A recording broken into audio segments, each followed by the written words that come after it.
Welcome, folks. Today we are discussing a fascinating research paper titled SnRK1A1-mediated RBOH1 phosphorylation regulates reactive oxygen species to enhance tolerance to low nitrogen in tomato. Let's dive into the key findings. I'm eager to hear about this. What's the central theme of the research? The core focus is on how plants, specifically tomatoes, cope with low nitrogen stress. The researchers identified a signaling pathway involving SnRK1A1, a protein kinase, and RBOH1, a NADPH oxidase, that plays a crucial role in enhancing tolerance to low nitrogen. So, low nitrogen is a problem for plant growth, right? How does this pathway help? Exactly. Nitrogen is essential for plant growth. When nitrogen is scarce, the plant's ability to take up nitrate, a major nitrogen source, is compromised. This study shows that SnRK1A1 becomes more active under low nitrogen conditions. It then interacts with and phosphorylates RBOH1. And what does that phosphorylation do?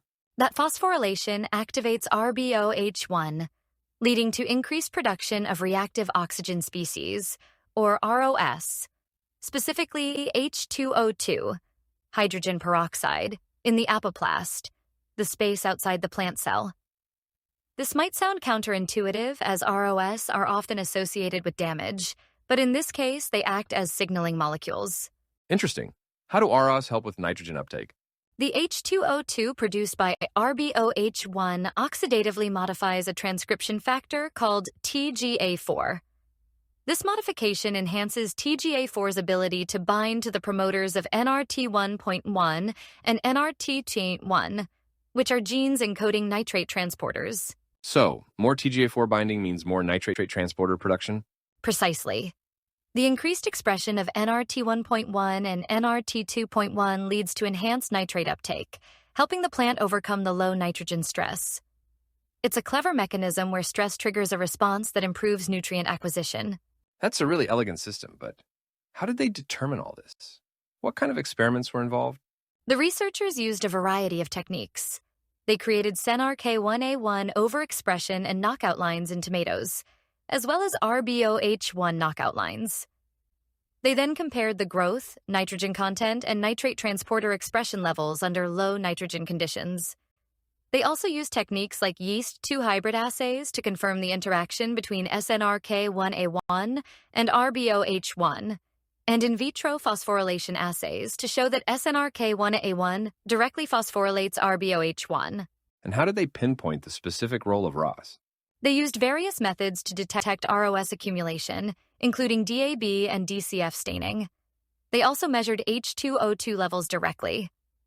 Furthermore, they showed that silencing RBOH1 compromised the positive effects of SnRK1A1 overexpression on low nitrogen tolerance, confirming RBOH1's role downstream of SnRK1A1. So, the whole pathway is a cascade.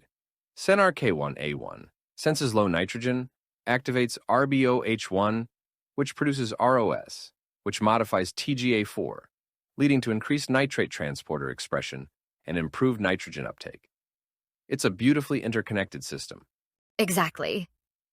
And the study also identified the specific serine residues on RBOH1, S1A8, S1A9, and S308 that are phosphorylated by SnRK1A1.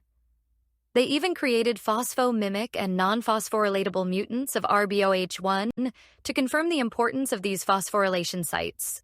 This research seems quite thorough. Are there any limitations or areas for future research?